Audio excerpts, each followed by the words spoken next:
पृष्ठभाग दाखवून पळून गेला.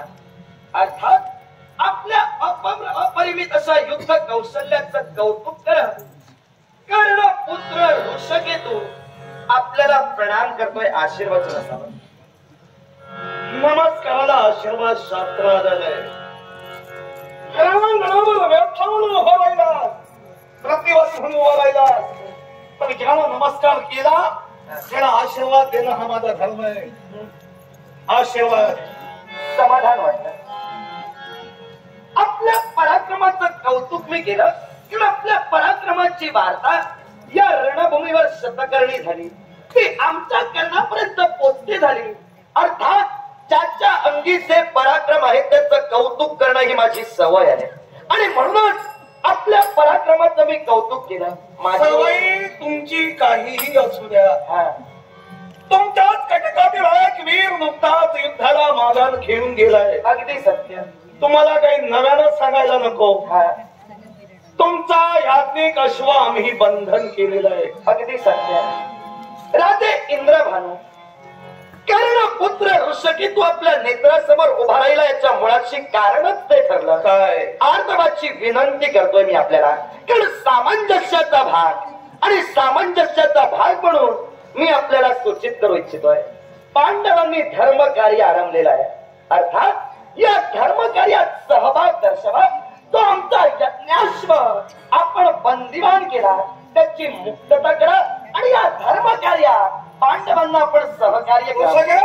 काय पांडवांनी हा हेमेत चालविलाय तो धर्म कार्यासाठी. अगदी सत्य आहे. पण हा नेमका तुम्ही या का आणि कशासाठी करतात? याला कारण आहे. काय कारण? राजे इंद्रभानू विश्वाच्या पाठीवर अश्वमेध यज्ञ आम्ही का करतो हा प्रश्न तुम्ही थेट मला विचारला. अगदी सत्य. प्रश्नाचं उत्तर समर्पकरित्या तुम्हाला मी देतोय. ऐका. विश्वाच्या पाठीवर कुठल्याही प्रकारचा यज्ञ करणं म्हणजे देव कार्य करणं. गोष्ट मान्य आपल्याला. देव कार्य हे धर्माचंच असणार, ते अधर्माचं असू शकत नाही. गोष्ट मान्य. म्हणजे आम्ही करतोय ते धर्म कार्यच करतोय हे मी तुम्हाला सिद्ध करून दाखविलेलं आहे. आता धर्म कार्य का करतो हा तुमचा मुख्य प्रश्न माझ्या वक्तव्यात मी तुम्हाला सोडवून देईन. ऐका. कुरुक्षेत्राच्या रणभूमीवर कौरव पांडवांचं 18 दिवसाचं महाभारतीय युद्ध जुंपलं गेलं. फक्त कौरव पांडवांचं नव्हे तर भारतवर्षातील काही राजे या युद्धात आपला सहभाग घेऊन होते. अर्थात कुरुक्षेत्राच्या रणभूमीवर ते महाभारतीय युद्ध जुंपलं गेलं. त्या युद्धात कित्येकांचा शेवट झाला, कित्येकांच्या मनात चराचर चिरल्या गेल्या. शेवटी धर्माचा जय झाला, अधर्माचा नाश झाला. पंच पांडव विजयी ठरले आणि आमचे धर्म काका सांप्रत हस्तिनापुराच्या राजसिंहासनी राजकीय आपल्या मस्तकी परिधान करून स्थित आहेत. पण हस्तिनापुराच्या राजसिंहासनी अधिष्ठित असणारे धर्म काका यांच्या मनात शैल्य निर्माण झालं. ते शैल्य कोणतं? राज्य मी बैसता आपण, म्या मारिला गुरु ब्राह्मण, म्या मारिला कर्ण दुःशासन, दुर्योधन राजा म्या मारिला. ही अगतिकता ज्यावेळी धर्म काकांच्या मनात निर्माण झाली, गोत्र हत्या जी गोत्र हत्या पांडवांकडून घडली त्याच पापाचं क्षालन व्हावं म्हणून वरिष्ठांसमोर प्रश्न उपस्थित केला.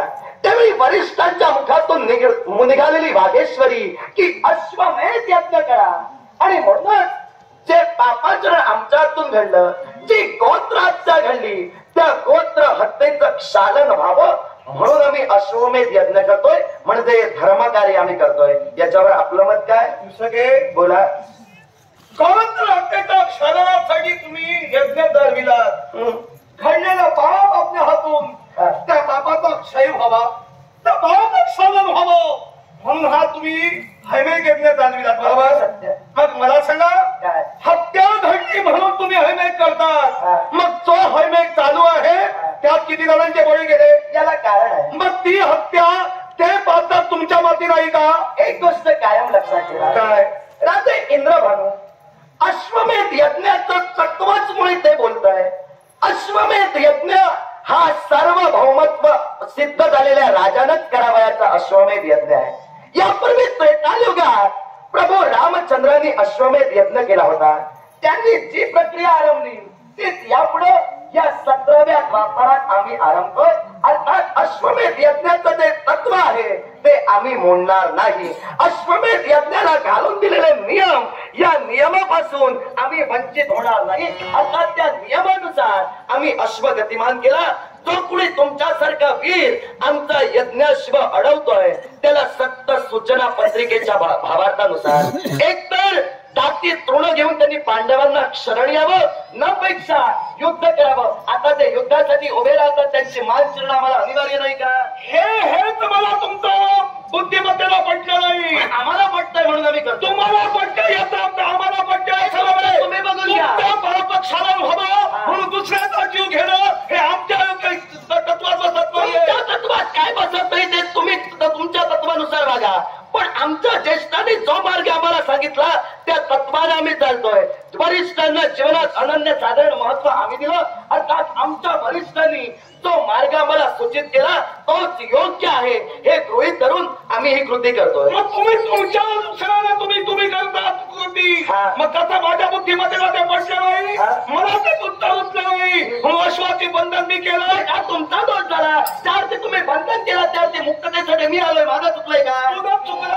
अरे खरा कारणीभूत तू आहे. काय तू पहिल्यापासून चुकत आलोय. अरे वास्तविक लाज वाटली पाहिजे होती तुला. लाज राधे इंद्र टोकाचे बरेच शब्द बोलताय तुम्ही. या कारणे मला राग आला नाही, पण लाज वाटायला हवी हा थेट शब्द प्रयोग तुम्ही वापरलात म्हणून तुम्हाला सांगतोय. मी पुन्हा सांगतोय, बोलण्याचा राग नाही, कारण जगाच्या बाजारात शब्द विकत घेतले जात नाही. फुकट मिळाले म्हणून पोपटासारखे बोलू नका. काय मी पुराव्याशिवाय बोलत नाही. बोला, पुरावा काय बोला. मी पुराव्याशिवाय बोलत नाही. मग पुरावा काय मला सांग.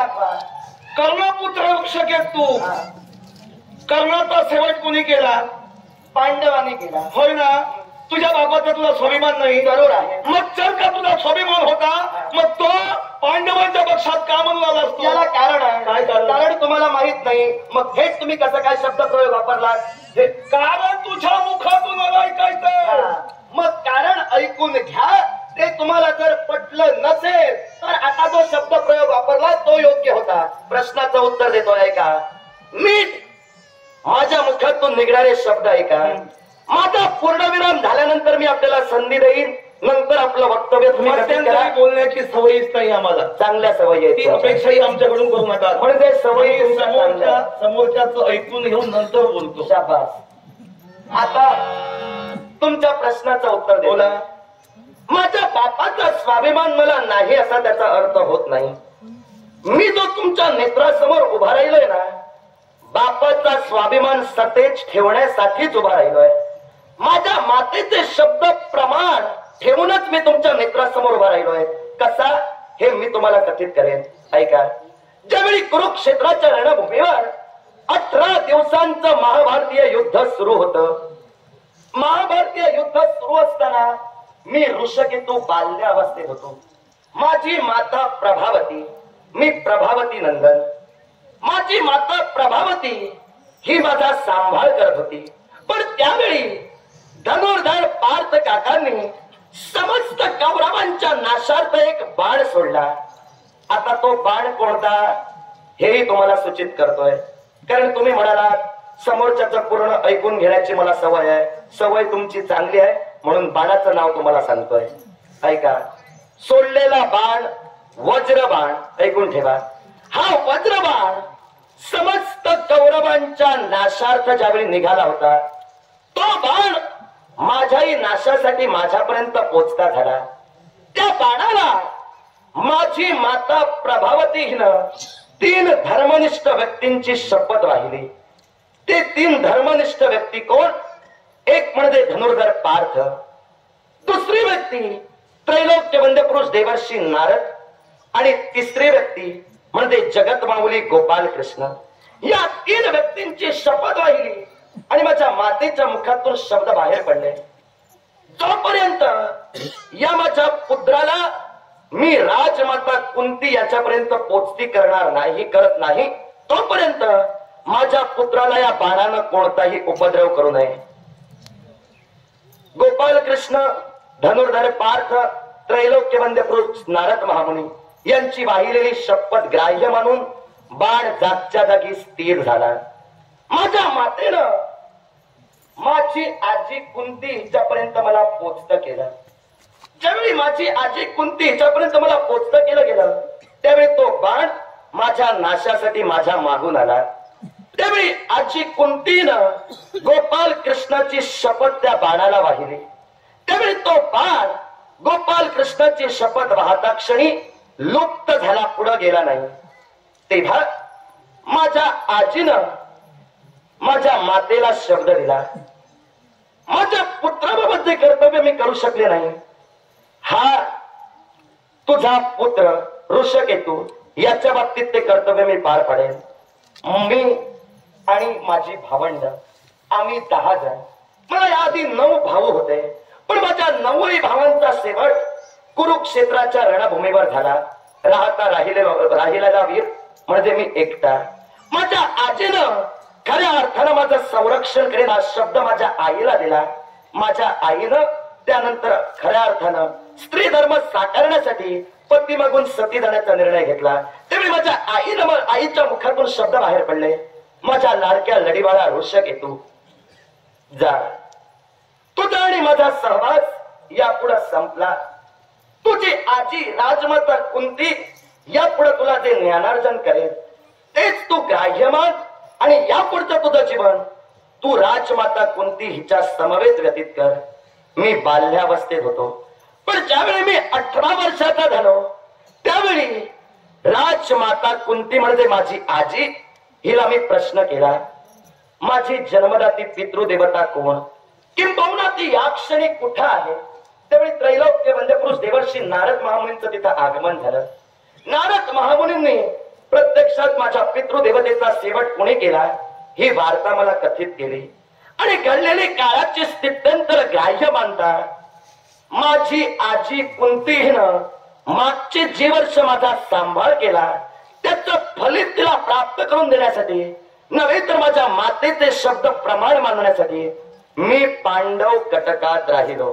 त्या पलीकडे जाऊन पांडव कटकात मी राहीन हे शब्द माझ्या मुखात ज्यावेळी स्वार झाले त्यावेळी देवर्षी नारद महामुनींनी खऱ्या अर्थानं मला आशीर्वचन दिलं की हे बाळ ऋषकेतू तू यापुढे अक्षय विजयी ठरशील. शिवाय माता द्रौपदी हिनं सुद्धा खऱ्या अर्थानं आपल्या वेणीतील धनुष्य माता द्रौपदी हिची पितृदेवता आपल्याला ज्ञात असेलच. माता द्रौपदी यांच्या पितृदेवतेने तिला बहाल केला होता. तो धनुष्य तिनं मला पुत्र मानून माझ्या स्वाधीन केला आणि म्हणूनच पित्याचा स्वाभिमान माझ्याकडून कुठेतरी राखला जावा.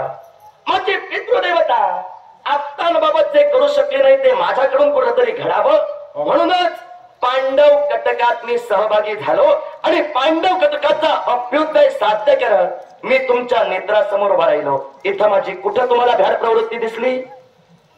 पित्याच्या स्वाभिमानासाठी सर्वस्व केलं. मग आम्ही आमच्या स्वाभिमानासाठी तुमचं अश्वबंधन केलं, यात आमचं काही चुकलं? तुम्ही तुमचा स्वाभिमान जरूर राखावा. मी तुम्हाला दूषण देत नाही किंबहुना तुम्हाला दोषही देत नाही. विश्वाच्या पाठीवर जो जातिवंत वीर आहे तो जातिवंत वीर यज्ञाश्वातला बंधन करणं ही साहजिक गोष्ट आहे. पण सामंजस्याचा भाग म्हणून मी विनंती केली आपल्याला पांडवांच्या धर्मकार्यात आपण सहभागी व्हावं. पण जर आपला नकार असेल तर तुम्ही तुमचं पाऊल काय ते उचलू शकता. तुम्ही तुमच्या मताला धर्मकार्य म्हणाला म्हणून मी मानू शकत नाही. घेऊन तुम्हाला मला शरण देण्याला हा योद्धा झालाय. अर्थात तुमचं अश्वबंधन दिलायचं बंधन मुक्त केव्हाही होणार नाही. तुम्ही जर अश्वमुक्त करत नसाल तर शेवटी तुम्हाला युद्धाचं आव्हान देणं मला अनिवार्य आहे. कारण आमचं धर्मकार्य सफलतेच्या दिशेने नेण्यासाठी यज्ञाश्वाची नितांत आम्हाला गरज आहे. बेल प्रसंगी युद्ध करी पण यज्ञाश्वाची मुक्तता ऋषकेतू करेलच नाही. उभा खातोय अर्थात तुमच्या आव्हानाला माझा बाती आव्हान आहे. तसे तुम्ही माझ्या समोर वागेल त्याप्रमाणे मी तुमच्या समोर वागेल. पण हा केव्हाही तुमच्या सुपरदारी करू शकत नाही. कैसा तू मदसी वैसा मी तुझसी बोले कैसा चाले त्याची बंदावी पाऊले. 4 वरिष्ठांना मी शब्द दिला तो शब्द सफलतेच्या दिशेने नेण्यासाठी माझ्या अपरिमित युद्ध कौशल्याची बाजी लावेल. मग नाव कुणाची आहे? कोणत्या तरुणा तुमचा युद्ध कौशल्य माझ्या समोर पणाला लावतात त्याचा प्रत्यक्ष ज्ञानीचा मलाही माहित आहे. मग बोलून दाखवण्यापेक्षा युद्ध कौशल्य कृतीनं तुम्हाला पटवून दे. यज्ञाश्वाची मुक्तता ऋषकेतू कोणत्या रीतीने करतोय प्रत्यक्ष आपल्याला आव्हान स्वीकारलंय तुमचं. अवगुण फुले अंतरी दिसती अवगुण अपुले अंतरी दिसती करी चिंता त्याची करी चिंता त्याची करू नको निंदा कोणाची करू नको निंदा कोणाची अवगुण अपुले अंतरी दिसती करी चिंता त्याची करू नको निंदा कोणाची करू नको निंदा कोणाची हात वळो उपकार कराया पाऊल तीर्थाची हृदय कराया सहज संकट परिस कीर्तीसाठी करू नको निंदा कोणाची करू नको निंदा